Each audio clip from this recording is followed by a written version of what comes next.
Morning. Another day, another real world test. Today, we're doing it on the OnePlus 8T. So pretty. But if you're not familiar with real world test in this channel, I'm going to go through my normal day. My SIM card is in this phone. I'm using all my normal stuff that I always would. And we're going to check it on the battery and see how it's doing throughout that day. And then also I'm going to take some photos on it and some of its competitors and put them up on the screen so you guys can kind of see how it does. But first things first, I got to catch a boat.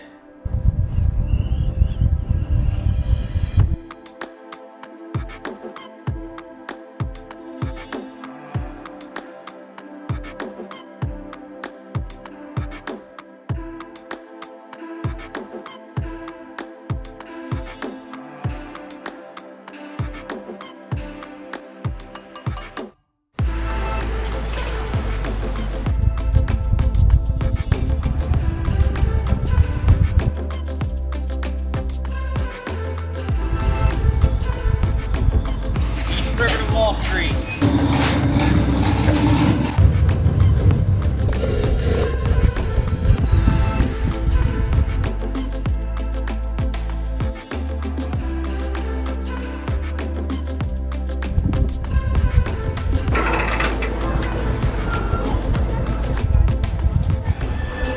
Okay, one boat down, one to go. In case you're wondering where we're going today, I started out in Williamsburg, which is where I live in Brooklyn. Took a ferry to Wall Street, which is in Manhattan, and now we're taking another ferry all the way out to like a little peninsula, basically in Queens, kind of at the end of Queens, called Rockaway.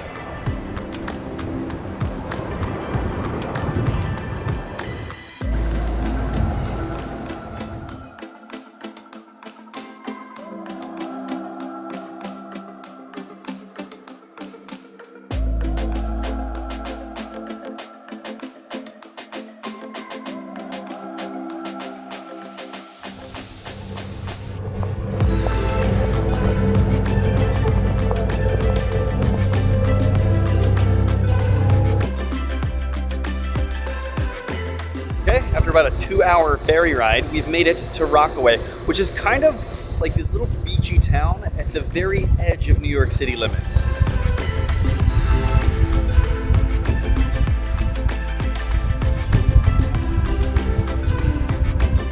I had to walk for 20 minutes, but I found it.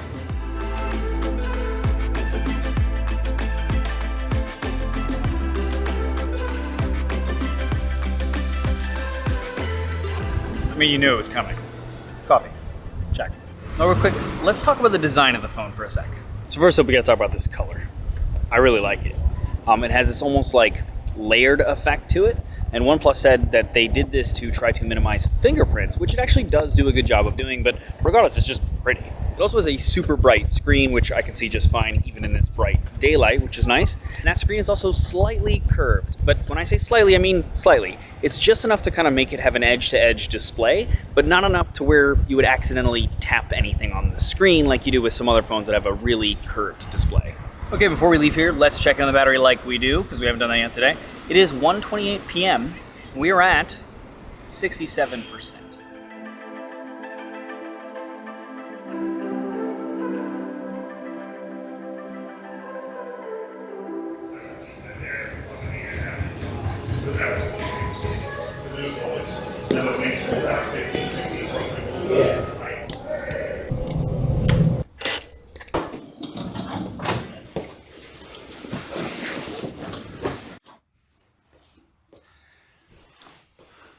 Okay, made it to the hotel. This is the Rockaway Hotel, and it opened about 3 weeks ago.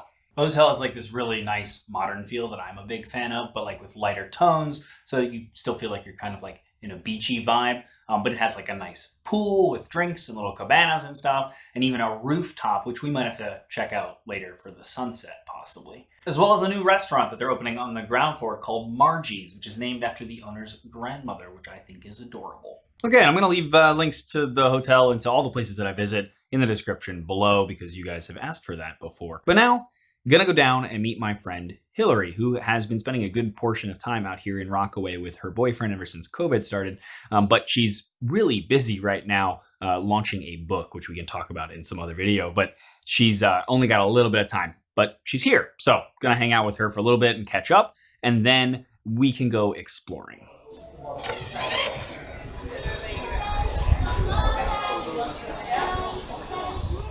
Shooting? My hair all mess.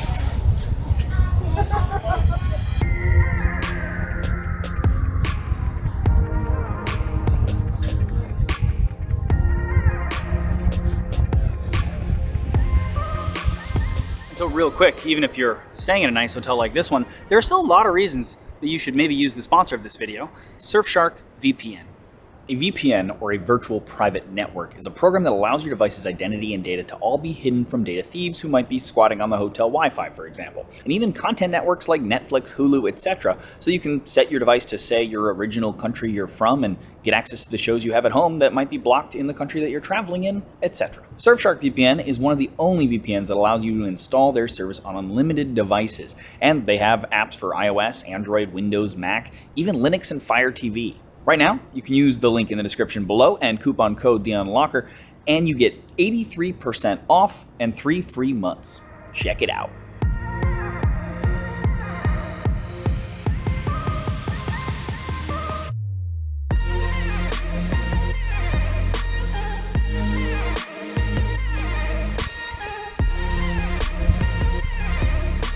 Now, of course, I'm here out of season. So a lot of things are actually closed and the beach is empty. But during the summer, it's pretty packed, much like I guess it used to be back in the day. In the early 1900s, a railroad was built here, and with it came the democratization of the peninsula, with amusement parks, stores, and resort hotels. People from other parts of the city would all come out here for day trips or even stay for the entire summer. It was around this time that it earned the nickname the Playground of New York. By the 50s, though, the region had fallen into an economic slump due to less people coming out here, which resulted in restaurants and hotels closing, etc. But then, in the 2000s, it started to see a bit of a resurgence as more and more people were moving to New York than ever before, and they, like the people of the past, started to come out here during the summer. And now, actually, at least according to the hotel owners, there's a lot of people coming out here during COVID just to kind of get away from like the hustle and bustle of the larger main parts of the city and feel like they're kind of outside of it, even though they're still within the city limits.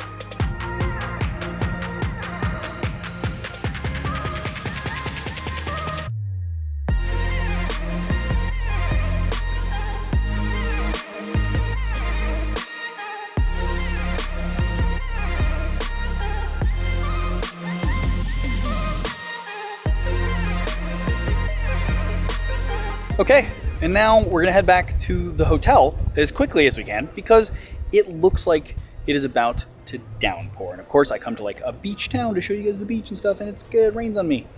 It's my luck, it's fine. But yeah, I'm gonna get back to the hotel pretty quick.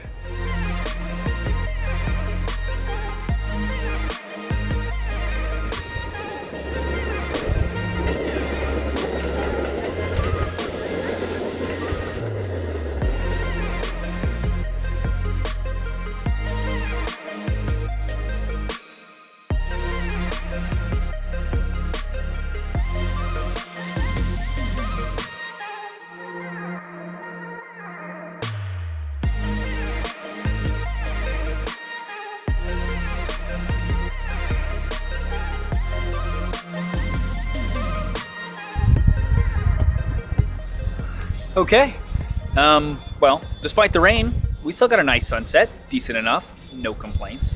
It's a little windy up here, so I apologize for the crazy hair, but what can you do? But real quick, let's talk about the cameras on this phone. So OnePlus calls this a quad camera, but that feels a bit misleading to me. Now, when using the camera app, we have an option for our wide camera, and then our normal main sensor. But then we have a 2x, which isn't actually a separate camera like on most phones, but instead is a 2x just digital zoom, which is a little odd to me, considering besides these two cameras, they have two completely other cameras. A macro camera for taking close-up shots, which I always think is odd because we've seen other manufacturers just add a macroed mode into their camera apps to do the same thing but with the normal sensor. So why would you put dedicated hardware in here for this? And then we have a monochrome sensor, which we've seen on older Huawei devices, for example. Now, I was told that this is meant to capture more light and is used in conjunction with the other cameras, but again, another dedicated piece of hardware for this just seems unnecessary. Like, If it made a huge difference in the photos, sure. But, well, you guys can decide for yourselves if you think it does with all the samples here in this video, I guess. And OnePlus did something similar when they added in that color filter sensor in the 8 Pro that really didn't have much practical use. Honestly, to me, it just feels like OnePlus wanted to be able to say they had a quad camera system, put in 2 sensors, and then went, okay, what are the cheapest other cameras that we can add in here to get to 4?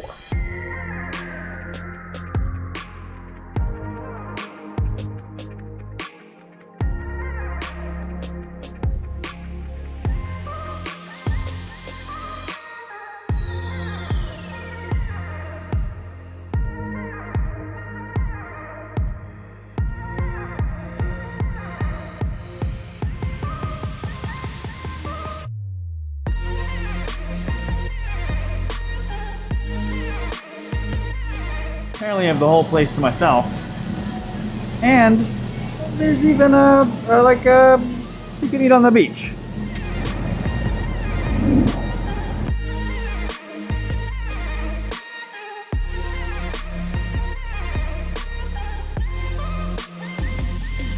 So I just have to say, I asked the girl at the front what I should get.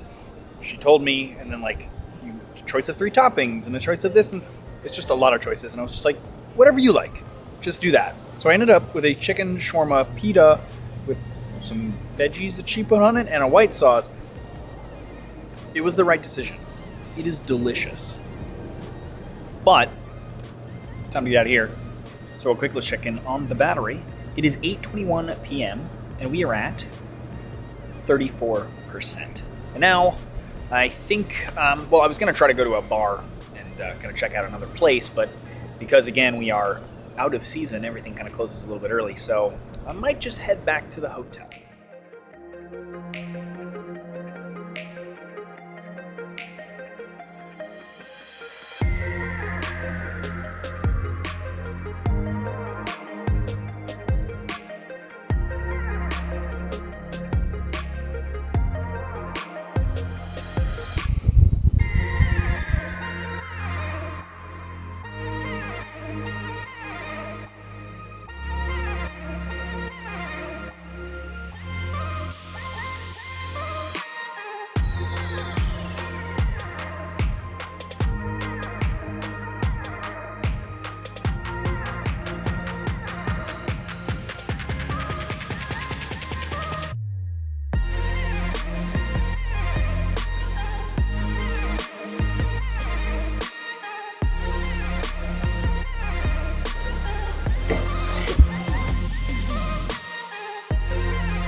Okay, calling it a night.